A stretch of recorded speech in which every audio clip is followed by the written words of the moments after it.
Meet Captain Scratchman, Head of Training at Layang Flying Academy, display pilot for the GB1 Gamebird, Malaysia's first registered unlimited acrobatic aircraft based right here in Ipoh. Today he'll take you through a day in the life of an acrobatic pilot, sharing the thrill of flight, precision, maneuvers, and what it means to be a Malaysian first officially recognized and approved acrobatic pilot and trainer. Hi, I'm Captain Scratchman, call sign Scratchman, and I'm the head of training here at Layang Flying Academy. Today I'm here with the GB1 Gamebird. Now this is one of the most highly technological aircraft in the world. Reason of being is it's got a state-of-the-art avionics, and of course we're talking about the feature of this aircraft. So basically this is an American-made aircraft. It's built in Arkansas, United States of America. This aircraft has been designed by a designer who has influence in the aerobatic field for a very, very long time. Now, we are looking at the whole structure of this aircraft. Now, this aircraft is a fully carbon composite material. It weighs about 2,200 pounds. Yeah, very light, but even though it's light, it has great features. For example, the G limitation of this aircraft will blow a lot of people's mind because it's plus 10 minus 10 G, if you know what it means. A human body can withstand an average of about 5 G. Maximum to top it up is about 9 G. So negative G is a person could actually sustain, say maybe -3, -4. That is too much for a person. But okay, so this plus 10 minus 10, so just give you a figure of speech. Now, then we've got the speed of the aircraft. The speed of this aircraft is about 235 nautical miles per hour. So that equates to about around 435 kilometers per hour, and that's really fast. Now what we're looking at is the wing of this GB1. As I said, it's a carbon composite material. If you look at the aileron, this is the aileron. This aileron is used to actually roll the aircraft or turn the aircraft. In this case for aerobatics, it's rolling the aircraft. Now this aileron it's large, or the span is longer in comparison to a lot of aircrafts out there. Reason of being is it gives a great maneuverability of the aircraft. So it gives you about 400 degrees per second. That's the roll rate of the aircraft. Now, let's look at the whole body of the aircraft. Now, this part is called the tail section, or people call it the elevator. The elevator is used to pitch the aircraft up and down. Now, the elevator is also large, so it gives a big control authority. Now, this is a rudder. The rudder of the aircraft is used to steer the aircraft, or yaw it's called. So in aerobatic, this is very, very important because with this, you can do a lot of maneuvers. Now, look at the size of this rudder. It's as big as me. So therefore, it gives a lot of authority on the rudder pedals. And now, this is called a tailwheel aircraft. So if you look at the aircraft, it's actually tilted with a high angle of attack to begin with. Now, this gives the aircraft the performance capability to actually take off at a very short distance of the runway. Now this aircraft has got a lot of people call it a very small tail wheel, yeah, as big as my hand, if you can see, but the tail wheel is very strong. The reason why a tail wheel aircraft is made, so a tail wheel aircraft, if you look at back in history, in World War II or World War I, a lot of aircraft are built with tail wheels. So you can actually land it on soft surface or hard surface, and it gives a very good, as I mentioned, a very good takeoff distance, all right? So now, before I show you the aircraft, now this is the canopy of the aircraft, unlike a standard aircraft whereby you have a door. So the door of the aircraft is this. This is the entrance and the exit door. So this is called a canopy. To open the canopy, we have to pull this lever here and pull it up. I always would say you be very cautious when actually you open the canopy, because this is a canopy holder. It looks very weak. It is weak. It's called a weak link. It can sustain the force now, but in the air, if a pilot were to open this canopy, this weak link will actually detach itself. Yeah, it's like a self-ejection mechanism. And here, before we go into the cockpit, here is what makes this aircraft a great feature. So people call this also an aerobatic tourer. So you can actually put your baggage in and travel. Yeah, put your baggage in and travel. Now, if you're wondering how many kilos of baggage you can carry, it's 15 kg. It's a lot. All right. So this is a spacious. You can put your backpack and some of the things for the aircraft and travel. There you go. Now, welcome to my office. So this is the cockpit section. The cockpit section is divided into two, the front cockpit and the rear cockpit. So it's a tandem seater, basically. The pilot or the captain of the aircraft will fly sitting at the back. Why? Mainly it's because of the view. So when you do aerobatics, you need to be able to see the wing. If you sit in front, you can't really see the wing, okay, and what you're doing. Secondly, is because of the center of gravity, or the CG they call it. So sitting behind helps a pilot to actually have a better CG in his performance, or basically it has to do with aerodynamic, okay? And last but not least is the starting system. The starting system is all in the rear, okay? So mainly, captain sits in front, the co-pilot sits, captain sits rear, and the co-pilot sits in front. Okay, so it's a two-seater. Another amazing thing of this aircraft is actually you can perform a full unlimited aerobatic with two pilots. A lot of aircraft, they limit you, so you cannot actually perform with two pilots. You need to have one pilot. But for most of the aerobatic shows that I've done, I always sit at the rear. Okay, now same thing, if you see, this is a repeated explanation of the aileron. Maybe you might want to have a look inside the cockpit. I can give you a better explanation. All right, let me position myself here. So this is a Garmin G3X used for flight data, navigation, and engine parameters monitoring. So it's touch screen, all right? And then we also have the classic dials, which is the airspeed, the altimeter, and this is the interesting one, the G meter or accelerometer, okay? And then we've got a small annunciator panel to tell you the main caution of the aircraft: high oil temperature, oil pressure, and also aero tank low. Okay, now, and then as we go lower, we find that we've got a box. This is a transponder. This is the fuel selector. Okay, this is an ELT. It helps the aircraft to be located in the case if the aircraft goes down for any reason. And then here you have the basic acceleration performance of the aircraft, meaning to say that this controls the acceleration of the aircraft. This is the throttle, the one that is classic brown or with wood. The blue one is the RPM or the propeller controller, and the red one is the mixture. It's how much fuel goes into the aircraft engine. And then we have lights and trim, okay? And then if you see there, a small canister or container, that's the fire extinguisher, a very small one for emergency purpose. If you can see there, it looks like a white with holes in it, that white metal platform. That is called the rudder pedal. All right, I'll give you a better view inside. Now this is the control stick of the aircraft. Now remember, as I said, the aircraft roll rate is amazing. It's almost 400 degrees per second. If you actually push this control stick, some people call it joystick, some people call it control stick, some people call it control column. If you push it to the right, look, the right aileron goes up and the left aileron goes down. So this means the aircraft will roll to the right. Okay? Now, conversely, if we turn it to the left, it rolls to the left. Now, to pitch the aircraft up, it is backwards, pitch up, forward, the aircraft pitches down or bunts down. Okay, so this is the basic controls of the aircraft. Now here are the circuit breakers, and then this is where you put a key in, and this starting system is over to the right. So you notice the cockpit is really small and compact, but when I get in the cockpit, you will understand that it's quite spacious actually. Okay? All right, now let me go into the aircraft. So to get into the aircraft, it's a little bit unique. So I always tell people to put your left feet up first, so then you can have your right hand to push your body up here like this. Then once you stand up, step into the aircraft, right foot, left foot, watch for the canopy railing, left foot in, right foot in, and see, slip in nice and easy. So when a pilot comes into the aircraft, basically he has to put on the harness.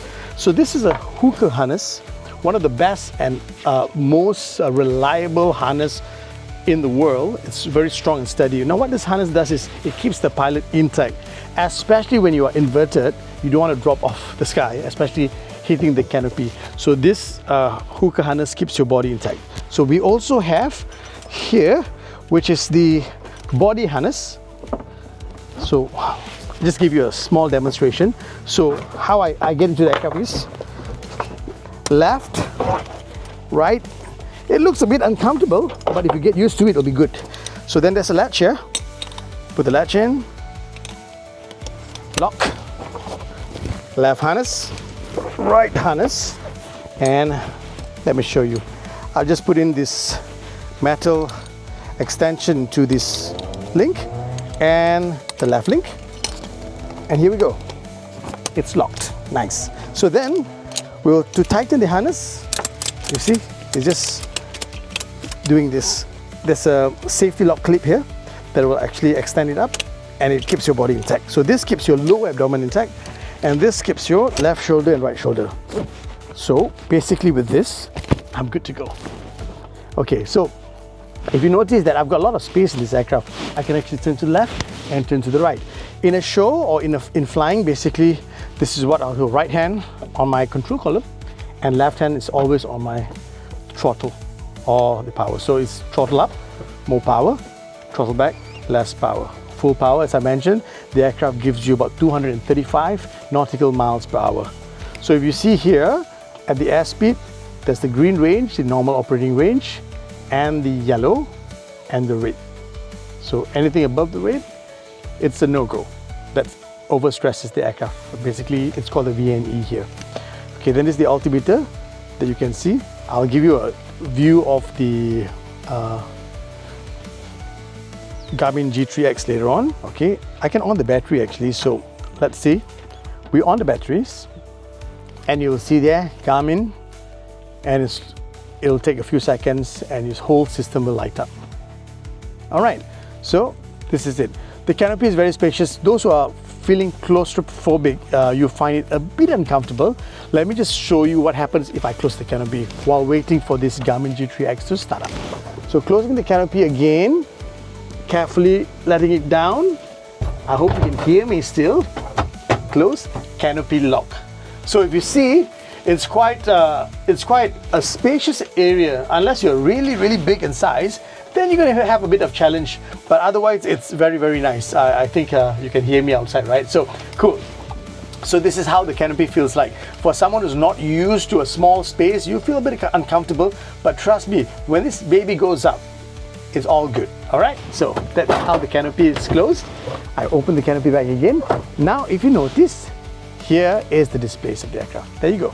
This is the engine parameters. Everything starts screen.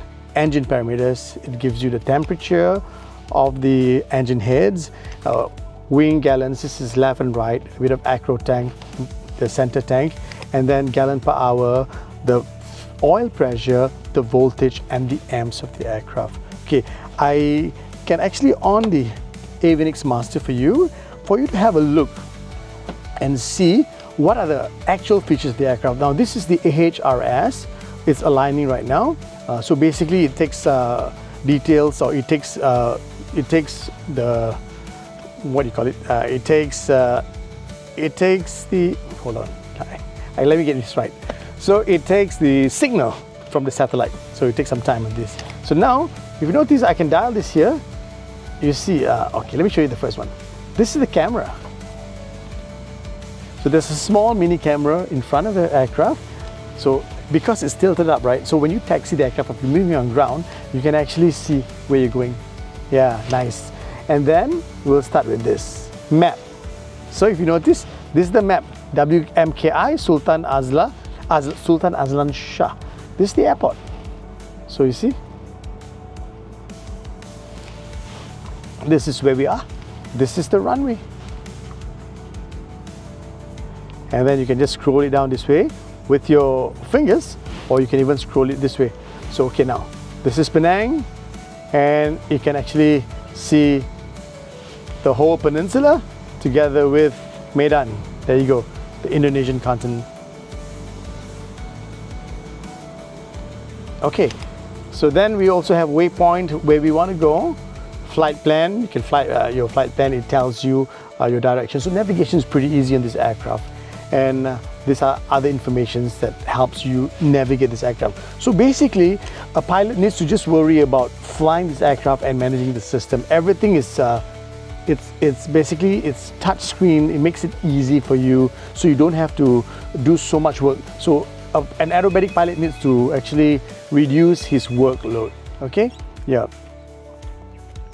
Now, if you notice here, this is basically an unlimited aerobatic aircraft. It's used for training, but also primarily the aircraft is purchased for the purpose of UPRT. It's called upset prevention and recovery training. That's used to train pilots to enhance their skill, just because otherwise a lot of pilots today, they are so used to automation, right? So automation is good, it's great, but sometimes pilot loses the basic skill when too much of automation. So what happens is, in simplicity, this aircraft it helps the pilot enhance their basic flying skills. Number one. Number two, this aircraft is used for aerobatic training to again upskill a pilot's handling capability. If you notice here, they've got an approved aerobatic maneuvers and recommended entry speeds. So maneuvers such as, some of you may be familiar with simple things like loop, rolling turns, aileron roll, and the other maneuvers are all tail slide, knife edge. Those are advanced maneuvers, and this is not just limited to what's stated here.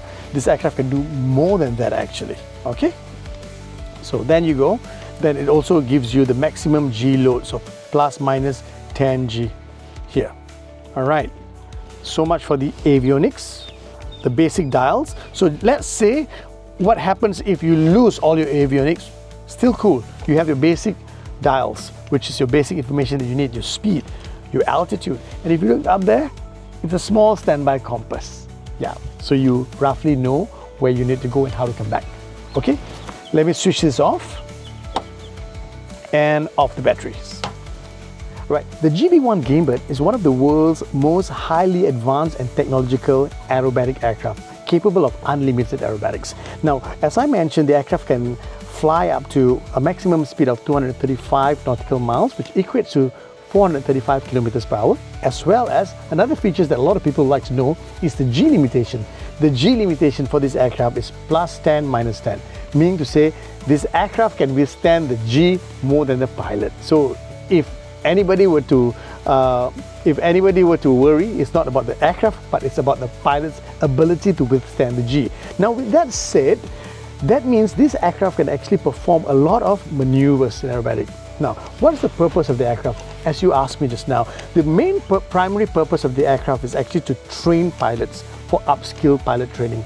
This training is called UPRT, Upset Prevention and Recovery Training, used to enhance pilot skill who's so used to automation. And now these pilots can actually now know how to fly stick and rudders, or the basic flying skills, just in case if it gets into weather or if automation fails. Now, the secondary objective is actually for aerobatic training. Now, we're going to talk about aerobatics later on a little bit more. And the third one is actually in Malaysia. This is one of the first, or this is the first Malaysian registered aerobatic aircraft. So we have used it. The first debut show of this aircraft was in Lima 2023, and ever since then we had done 4 air shows. So air shows is not a widely known thing in Malaysia compared to a lot of Western countries, besides for Lima and the other small air shows. But now we have our very own Malaysian registered aircraft, Dynamite registered, to represent Malaysia in the air show. Now, one of the things about aerobatic flying is a lot of people think is just taking the plane up and doing whatever you want. No, aerobatic flying is very structured, and the most important thing of all is safety. But before we go into what the plane can do with its capabilities of aerobatics, now aerobatics has got twofold. One is the aircraft capability, and second is the pilot's ability to actually maneuver the aircraft. Now, before anything else, I want to talk about safety. Remember, you're talking about the canopy here, right? So this is the canopy.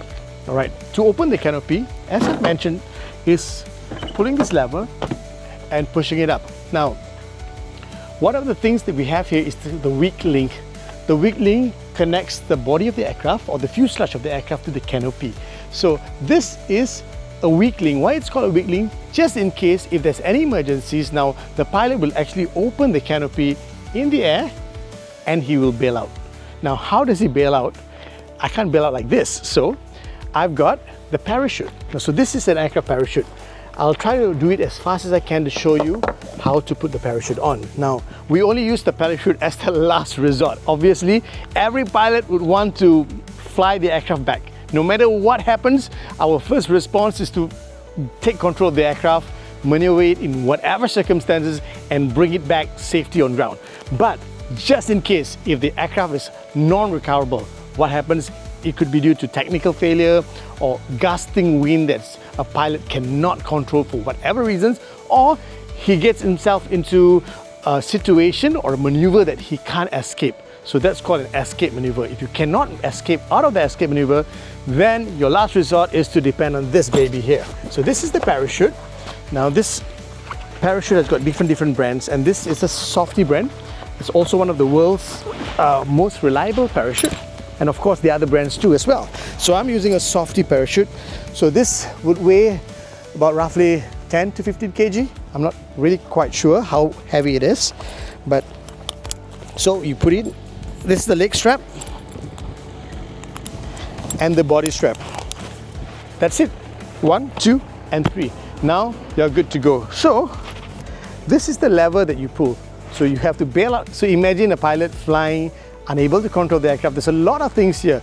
So the physiological part of it is also very important. The pilot needs to remain calm. So he gets out the plane, jumps off, or try to invert himself. So he falls off the plane, and then he needs to quickly pull this lever here, and now the parachute will be activated, and then he comes out of the parachute. Okay, let's hope that doesn't happen now.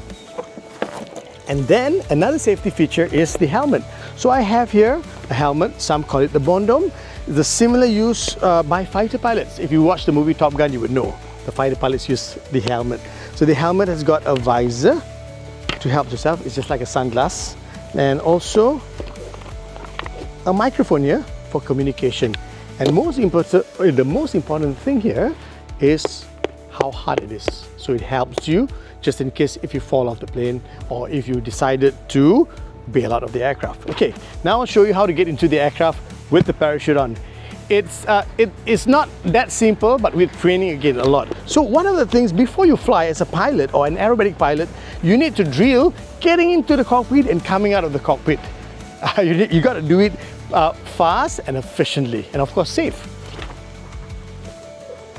Now getting out into the aircraft again, I like to recommend using your left foot first, then help your body up and use your right hand now to push your body up this way. Now you've got 2 feet on the left side of the wing, and of course, see the black marked area is where you can step. If you notice here, this is the aileron. So a pilot needs to get on the aircraft, he has to be very focused and not step anywhere else besides the black shaded area.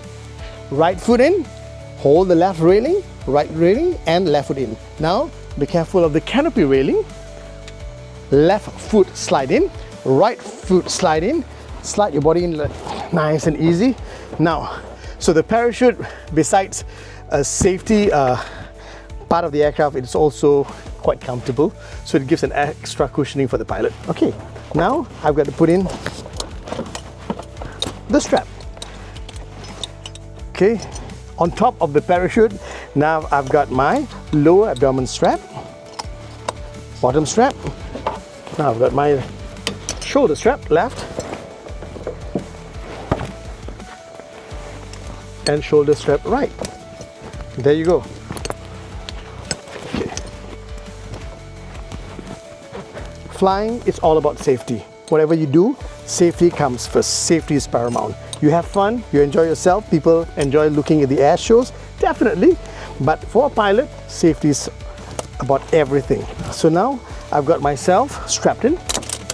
Click, keep my lower abdomen intact, and then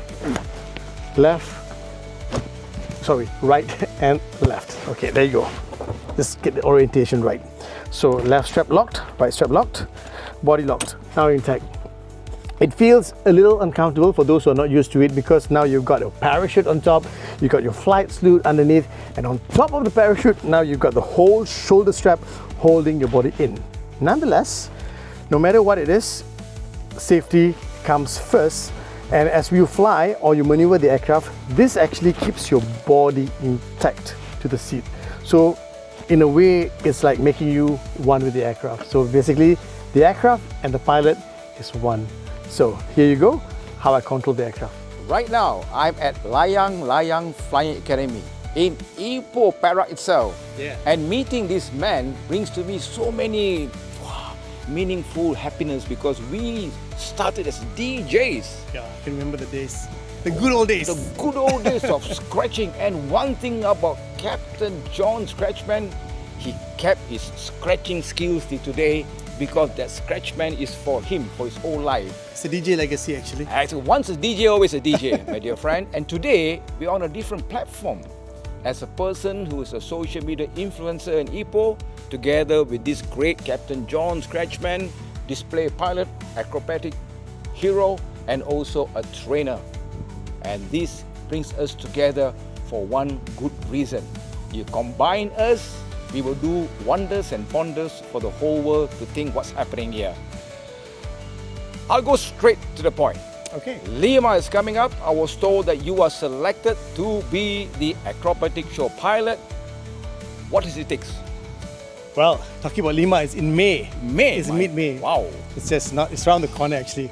Yep. So an air show, as much as people like to see the air show, they like to watch the air show, it's a wow factor for a lot of people.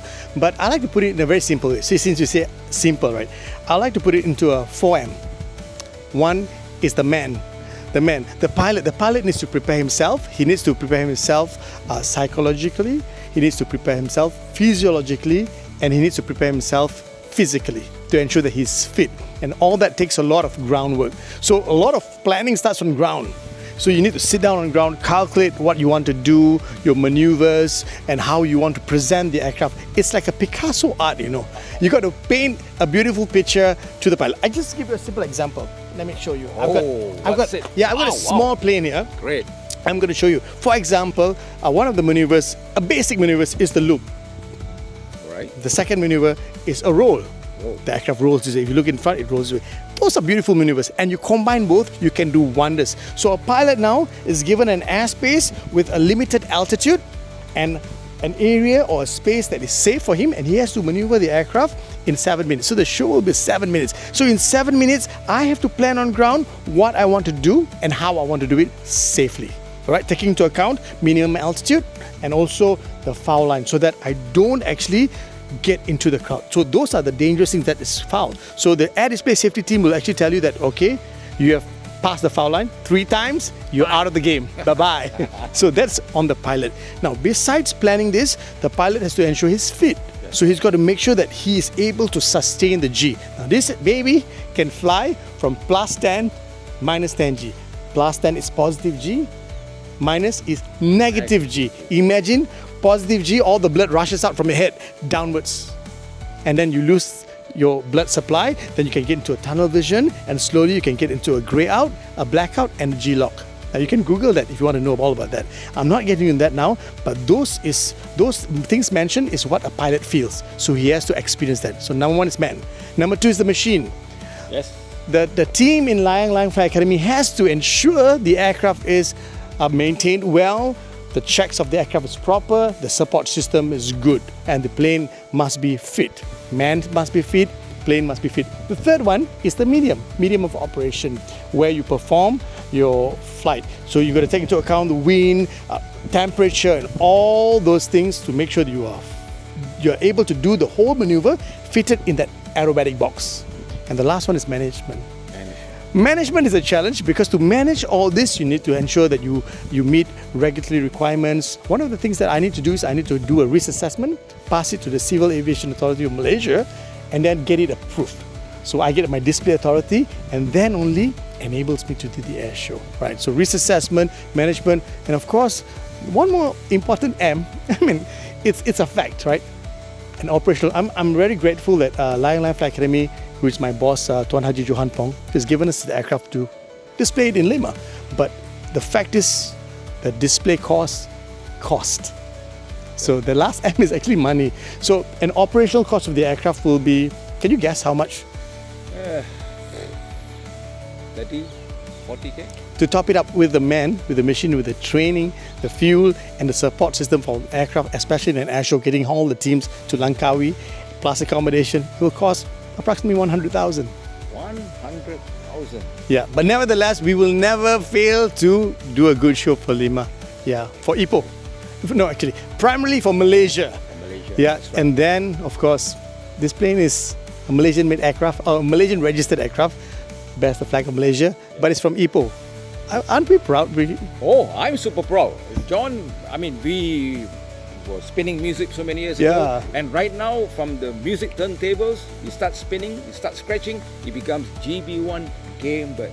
So the game for the bird is for our great captain here to go up in the sky, be the Malaysian Tom Cruise, and make us all happy, proud, delighted. We want to remember this, we want to mesmerize our future generations, and also those aspiring and new pilots will see you as a factor of how you want to be like Captain John himself. Yeah, I really hope to leave a legacy for Ipoh, a legacy for Malaysia, a legacy for the region, so that more younger generation will take this as an example and do what I do, and even better.